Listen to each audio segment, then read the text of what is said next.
Hi, this is Street Life and I'm Natasha, back at it with a recap and discussion of the original Top Boy, Summerhouse Season 1, Episode 3. Pat manages to get Dushane to accompany her to church, but he seems disengaged, like he's just kind of there to be there. It is a break from his life, but in just a short walk from the church to her home, his business dealings and street life intervene. Outside the church, like the mom is saying goodbye to some of the other churchgoers, and Dushane sees Sully across the street, walks over to catch up with him.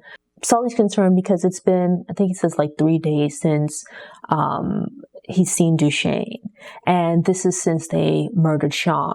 If you have some concerns that, Dushane might be feeling some kind of way following the murder, right? Because Dushane did question him about it, why he hit Sean so hard and was upset that he killed this guy. Sully, he showed some emotion, but otherwise on the night of, he's kind of unbothered, right? Which is a bit unsettling. You get a sense of there being some discomfort between Sully and Dushane. Not to say that Dushane's afraid of him or anything like that, but this feeling that they might have gone overboard and messed up. I find it kind of telling that Dushane's mom joins them across the street and kind of loops her arm through Dushane's on impulse and walks him away. Sully offers them a ride home, but she states no, that they'd rather walk. And while he makes a second offer, she just kind of ignores him, doesn't engage him in any kind of conversation. This after he says hello, tries to be courteous and polite to her. I kind of got a sense that Dushane's mom certainly loves and cares about him, but she doesn't seem to be the biggest fan of Sully. They're walking back to her apartment and past this memorial that's been set up for Sean, one of those street side memorials, who it's unclear how, but I guess maybe the police, they checked the video footage at the train station and they've quickly figured out that he went missing after leaving the train station. Hasn't been seen since. And so with that, he's presumed to have met some kind of harm. Dushane knows what's happened to him, but at this point, Dushane and Sully are the only ones that know. Pat laments the loss of another young man, feels for his family, states that she's going to bring down some flowers and whatnot. She's a decent woman, but somehow her son has gotten mixed up in this stuff. As they approach the estate, Dushane's bosses are waiting for him. And they're waiting outside the mom's building, checking in with him because he still owes them money. Thus far, Dushane hasn't followed up with Bobby about this. He's there at Dushane's mom's place looking for him because he hasn't touched base or provided any updates. He doesn't directly come out and threaten Dushane's mom, but him just being there is a problem. It comes across as somewhat of a threat. I know where your people are. Dushane and Sully, they meet up with the crew and whatnot. They're kind of out there. They're short on drugs because they've gotten robbed and most likely can't get anything else until they make that money situation right. So they're out on the street with the rest of the crew, and the rest of them have heard about Sean going missing. Never mind that he's Kamale's cousin. They think that it's wrong because he's not into this street stuff. So for someone to cause him harm, they regard it as being wrong, which is understandable. But Sully is kind of unmoved by any of this. He states that they should take advantage of this opportunity to keep an eye out for Kamale, as despite him previously being in hiding, still being in hiding, he's going to have to show his face out of respect for his cousin, either at the memorial that's been put together on the street or at his aunt's house. So they split up the crew and give them assignments to go out, places to go to keep an eye out for Kamale, places where they think he might appear. There's still some tension between Sully and Dushane. Dushane wants to take a more cautious approach, not to jump to any conclusions, as his focus at this point is on finding Kamale, figuring out the situation with the stolen drugs, whereas Sully thinks that's important, yes, but is also focused on trying to flush out who was the person that gave up the information about the stash house. And with that, he actually suspects the new kid, Jem, and he sends Driss off to go find him. Now, I don't understand Driss. His approach to trying to get Jem to come with him to see Dushane and Sully was way too heavy-handed. And understandably, it scared Jem off. Driss approached Jem as he's entering school. Jem brushed him off, right? He brushes Driss off, but he's not taking no for an answer. And given where they are, which is outside of school, one of the students notices Driss becoming increasingly aggressive with Jem, and the adults get involved. It turns into an entire scene, which results in Jem running off. Think about it. If someone approaches you aggressively, you tell them, no, I'm on my way to school. I can't talk right now, maybe later. but they're insisting on it. And then at that point, when other people become involved, they become violent with them.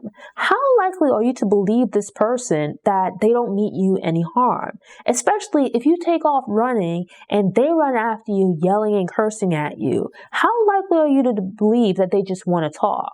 In a situation like that, most people would run away. You'd sense danger. And it really just goes to show you that in this world, you and someone could be friends one day, and the next day, you're mortal enemies. They might mean you harm. There's no real trust here because it's such a distasteful business, you can't really trust anyone. Because of the difference of opinion as to how they should proceed, the tension continues between Dushane and Sully in the sense that Dushane doesn't feel they should split their attention. The most important thing at the moment is finding Kamale. Sully becomes defensive because he regards this as Dushane attempting to tell him what to do. He sees them as being equals and doesn't feel like Dushane should be passing orders. They're both rootless, but Dushane seems less hot-headed. Dushane goes to visit his brother for the first time since he was attacked by Elite. And Chris, his brother, shows some concern for Dushane, tries to talk to him about the dangers of this street business that he's in. He feels Dushane should leave all of that alone, but Dushane states that he won't leave until he has enough money. But Chris rightfully expresses to him, and as we've seen here, there's a constant threat of danger. Whatever this number is that Dushane has in his head, there's a real possibility that he can lose it all, meaning his money up to and also including his life. Chris obviously loves and cares about him, but because of this stuff that he's into, he tells Dushane that Dushane can't visit the house anymore, which I think is a smart decision. He's already been caught up in violence due to Dushane's dealings, in which he has nothing to do with, right? Your best bet might be, for your own safety, to just keep your distance from him. Chris seems to be living a normal life. He's not involved in anything illegal and wants to keep his life free from Dushane's drama, which I think is completely understandable. Unfortunately, Jem finds his beloved dog dead, hanged seemingly in retaliation for running away. Or hanged in retaliation. It's not exactly shown who, but I would guess that Driss was the one that killed his dog. If you wanted to just talk to this kid, you're being very heavy-handed. If you want to preserve this relationship but question him, this is completely the wrong way to go about it. Michael is one of the younger kids in Dushane's crew, and he's sent out with the others to keep the lookout for Kamale. It's obvious that he really admires Dushane, and that's an important thing to note. Dushane and these guys have taken advantage of these younger kids. They look up to and admire them, and they're pulling them into this lifestyle that's going to be a danger to them. The kids were on their way to school, but Dushane diverts them and instead gives them money and tells them to go to a particular area to look out for Kamale. He diverts them from doing the right thing to doing the wrong thing.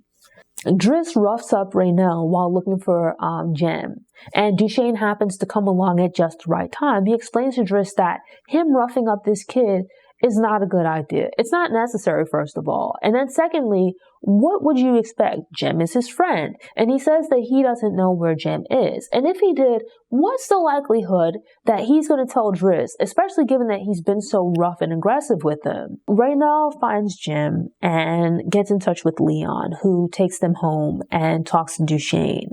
He explains that Jem said he wasn't the one that snitched and pretty much asked Dushane and his crew to lay off him, right? Dushane doesn't really take any offense to this, as it falls in line with what his instincts were telling him all along about Jem, that he wasn't the snitch. In a different scene, we see Sully with his daughter, right? He's not with the mom, but it seems that they still kind of mess around. You get a peek into his personal life, where he's this rough and tumble guy out on the street, but he's a loving and doting father.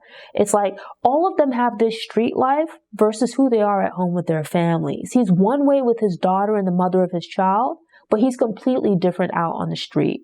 Very like hair trigger temper, reactive, quick to go overboard, but calm and gentle at home.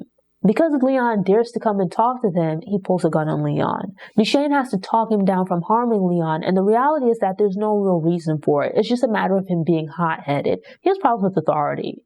Sully is a liability because he's quick to go overboard. He makes problems bigger than they really need to be. He doesn't listen to reason, makes rash decisions. He makes foolish choices. They have enough trouble with everything going on, much less with him in this hair-trigger temper. And so it's like, they're able to calm him down, but he's a problem. Michael and his friends are still hanging out keeping a watch out for Kamale when he spots Kamale pulling up to a house and calls Dushane, gives them the heads up, and so Dushane and Sully head over, right, to get their drugs back from Kamale. They barge into the place with Driss, find Kamale along with 2 other people in the house. One is a guy who's in like the downstairs room and a young woman who's upstairs in like the room with Kamale.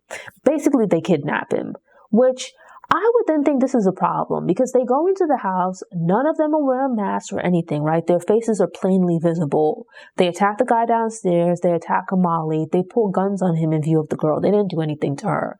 But then they leave the house with him. They torture him to get him to give up the location of the drugs. Fearing for his life, he ends up telling them where they can find it, but they kill him anyway. We've already seen he's a problem, and if they left him alive, he was going to continue to be a problem. Like, he's already robbed them twice. They've grabbed him up, they've tortured him, they've stabbed one of his friends. It's like, it's just going to be this continuing back and forth between them if they don't do something about him. And so the 3 of them are there, but Driss is actually the one that pulls the trigger. Situations get really complicated because they weren't expecting Kamale to come at them, and that has led to like all of these added problems for them to deal with. Before they kill Kamale, he gave up the location of the drugs, and when Sully and Dushane go to the location to look for the drugs, who do they find there but Lee? The question you would ask, which they ask as well, is, what are you doing here?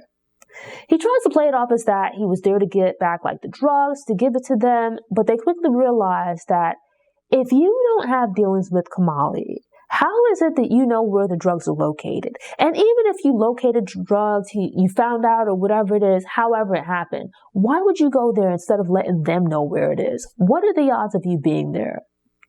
It's stored in like a garage or a tire shop or something. And when they show up there to get the drugs, Lee is already there. They haven't called him. They haven't told him anything, but he's there.